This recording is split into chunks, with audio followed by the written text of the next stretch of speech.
दोस्तों, आज की कहानी है बहू तुम तो हमारे घर की साक्षात अन्नपूर्णा हो।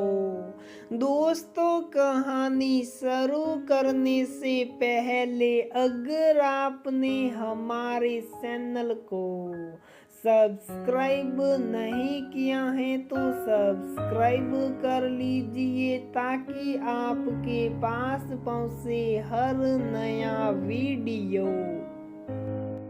अरे भाई, मैं तेरे पोते के जन्मदिन में कैसे आऊं? मन तो बहुत है लेकिन क्या करूं? मेरे घर में भी तो पूजा है और वो पूजा मैंने ही पंडित जी से मुहूर्त निकलवा कर रखवाई है। सहकर भी उसे पीछे नहीं कर सकती। कांता जी अपने भाई किशोर जी से फोन पर बात करते हुए बोली, अरे जीजी, अब तो आपकी बहू भी है, वो संभाल लेगी सब, आप चिंता मत करो। वैसे भी पूजा तो दूसरे दिन दोपहर में है। जब तक आप वापस भी चली जाओगी। किशोर जी बोले, अरे वापस तो आ जाऊंगी लेकिन पूजा की तैयारी, पंडित जी का भोजन, वो सब भी तो है। ऊपर से ये आज कल की बहुएं हमारे जैसे थोड़ी ना है। पूजा पाठ के काम इनसे नहीं होते हैं। सात्विक भोजन बनाना है। पूजा की हर चीज को गंगा जल से धुलना, ये सब ये बहुएं कहाँ कर पाती हैं? इन्हें कहाँ इतनी समझ है? कांता जी बोली, अरे जीजी, एक बार छोड़कर तो देखो बहू पर, सब हो जाएगा। अच्छा, एक काम करो, अब से अपनी जेठानी को बुला लो, वो तो बहुत पूजा पाठ वाली है, सब करा देगी और फिर तुम्हें कोई चिंता भी नहीं होगी। किशोर जी बोले, हाँ ये तुम सही कह रहे हो, आज ही उन्हें फोन करती हूँ। चल तू अपने काम कर ले, अच्छा रखती हूँ। कहते हुए कांता जी ने फोन रख दिया। कांता जी एक धार्मिक महिला है, धर्म कर्म के कामों में पूर्ण रूप से दक्ष, आस पड़ोस वालों को भी हर तीज त्योहार के रीति रिवाज के विषय में भी वही बताती है। इसी बात का उन्हें घमंड भी है। अपने सामने उन्हें सब नास्तिक लगते हैं। इसी कारण पूजा पाठ को लेकर उन्हें किसी पर भी विश्वास नहीं है। 3-4 दिन में उनके भाई के यहाँ उनके पोते का जन्मदिन है, जिसका न्योता उन्हें आया है, लेकिन उनके खुद के घर में पूजा है, इसलिए वो थोड़ी दुविधा में है। वैसे तो उनके घर में बहू है जो सब संभाल सकती हैं, लेकिन उन्हें उस पर विश्वास नहीं है। खैर, अब तो उन्होंने अपने भाई के बताए अनुसार अपनी जेठानी को आने के लिए फोन कर दिया है, जो पूजा से एक दिन पहले आ जाएगी। आज पूजा का दिन है। कांता जी अपने भाई के घर गई हुई है और कांता जी की बहू विनीता घर के कामों में लगी हुई है। जरा फोन करके देखूं तो बहू क्या कर रही है। मन ही मन सोचते हुए कांता जी ने रास्ते से ही विनीता को फोन लगाया। नमस्ते माँ जी। विनीता फोन उठाते ही बोली, और बहुरिया सब तैयारी हो गई। वैसे तो भाभी जी ने सब करा दिया होगा, कांता जी ने कहा। जी माँ जी, सब हो गया। कहाँ हो आप? कितनी देर में आ रहे हो? बहू ने कांता जी से पूछा। बस 1 घंटे में पहुँच जाऊंगी। अच्छा चल, अब जाकर भाभी जी का हाथ बटा, कहते हुए कांता जी ने फोन काट दिया।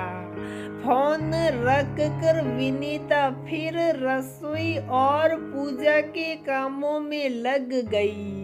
बहू रानी सब सामान तैयार है? पंडित जी ने विनीता से पूछा। जी पंडित जी, सब तैयार हैं, बस माँ जी का इंतजार है, वो आ जाए तो पूजा शुरू हो। सब सामान पंडित के पास रखते हुए विनीता बोली। सब काम करने के बाद विनीता और परिवार के बाकी लोग कांता जी का इंतजार करने लगे। बहू जल्दी से मुझे गर्म पानी दे, मैं नहाकर आती हूँ।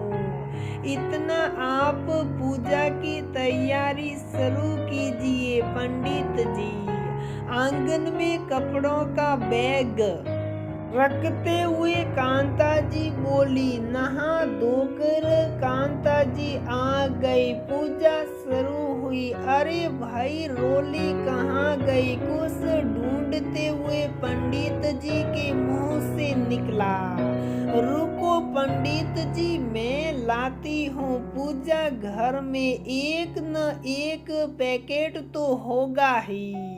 ये आजकल की बहुएं एक काम भी ठीक से नहीं कर सकती। मुझे तो पहले ही पता था, कुछ न कुछ सामान तो छूट ही जाएगा। कांता जी शुरू हो गई। अरे कांता बहन, कुछ नहीं छूटा। बहू ने पूजा की पूरी सामग्री दी है, रोली भी थी। यही सामान में कहीं हो गई होगी, मैंने अभी देखी थी।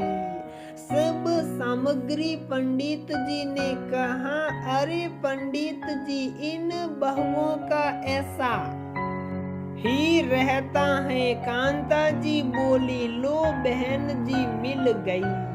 आपकी बहू तो आपकी तरह परफेक्ट है हर काम में, चाहे वो पूजा का हो चाहे रसोई का। पंडित जी बोले। सारी पूजा अच्छे से समाप्त हो गई। विनीता ने कांता जी को दिखाकर 11 पंडित जी को भोजन कराया और दान दक्षिणा दी। अरे बहू, तेरी ताई जी कहाँ है? इतनी देर हो गई, मुझे आए हुए कहीं दिख ही नहीं रही। कांता जी ने अपनी जेठानी के बारे में विनीता से पूछा। माँ जी, ताई जी तो आई ही नहीं, उन्हें कोई जरूरी काम लग गया था तो कह रही थी कि पूजा के दिन शाम तक ही आ पाएगी वो। विनीता ने जवाब दिया। आई नहीं तो क्या ये सब तुमने अकेले ही किया है? कांता जी ने विनीता से पूछा। जी माँ जी। विनीता बोली। अरे विनीता बेटा, जरा पूरी तो लाना, पड़ोस की कविता आंटी ने कहा। जी आंटी लाई, कहते हुए विनीता किचन में गई। विनीता ने अकेले ही इतना कुछ कर लिया इतना सारा खाना, पूजा पाठ सब कुछ अकेले ही। 11 पंडित जी के लिए भोजन, पूजा का इतना सारा काम। शुक्र है कि बाकी लोगों के खाने के लिए हलवाई को कह दिया था, वरना जाने क्या होता। मन ही मन कांता जी ने सोचा। अरे कांता, क्या सोच रही है? पड़ोस की आंटी बोली, कुछ नहीं, आओ बैठो, खाना खा लिया आपने? कांता जी ने उनसे पूछा। हाँ खा लिया, सब बहुत अच्छा बना था, तुम भी खा ले। आंटी जी बोली, हाँ खाऊंगी। वैसे कांता एक बात कहूँ, तेरी बहू तो सोने की है, हर काम में परिपूर्ण, साक्षात अन्नपूर्णा है। अन्नपूर्णा, तेरी गैर हाजिरी में भी सब काम बहुत अच्छे से संभाल लिए तेरी बहू ने, किसी चीज की कोई कमी नहीं हुई। बड़ी भाग्यशाली है तू, जो इतनी समझदार बहू मिली है। आंटी बोली, हाँ ये तो है जी। कांता जी ने बोली। उधर कांता जी की जेठानी आ गई। आओ ताई जी बैठो, माँ जी यही है, अभी बुला कर लाती। ओ विनीता ताई जी के पैर शुक्र बोली। माँ जी ताई जी आ गई। नमस्ते भाभी जी, कैसी हो आप? पैर छूते हुए कांता जी बोली, सदा सुखी रहो और सब काम अच्छे से निबट गया। कांता जी की जेठानी ने पूछा, हाँ भाभी सब बहुत अच्छे से हो गया। कांता जी खुशी से बोली, अरे मुझे कोई जरूरी काम पड़ गया था, इसलिए मैं कल नहीं आ पाई। कांता जी की जेठानी जी बोली, कोई बात नहीं भाभी, मेरी बहू ने सब संभाल लिया। वैसे अच्छा ही हुआ जो आप नहीं आई, आपके न आने से मुझे अपने घर में रहने वाली अन्नपूर्णा के दर्शन हो गए, वरना मैं तो हमेशा उसे नासमझ और गैर जिम्मेदार ही समझती थी। आपकी वजह से ही सही आज मुझे मेरी बहू के गुणों का पता तो लग गया।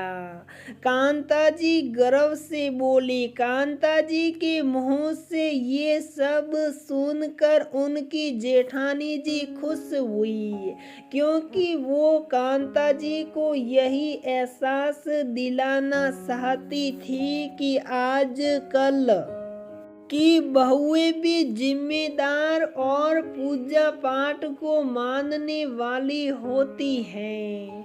कांता जी की सोच को तो उनकी जेठानी ने बदल दिया, लेकिन आज भी न जाने कितनी सास ऐसी होती हैं जो यही सोचती हैं कि आज कल की बहुएं गैर जिम्मेदार हैं।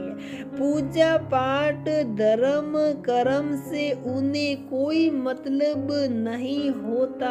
अगर उन्हें मौका दिया जाए तो वो सब अच्छे से संभाल सकती हैं। तो दोस्तों, हमारी ये कहानी यहीं पर समाप्त होती है। अगर आपको हमारी ये कहानी पसंद आती है तो प्लीज वीडियो को लाइक करें, शेयर करें और हमारे चैनल को सब्सक्राइब जरूर करें।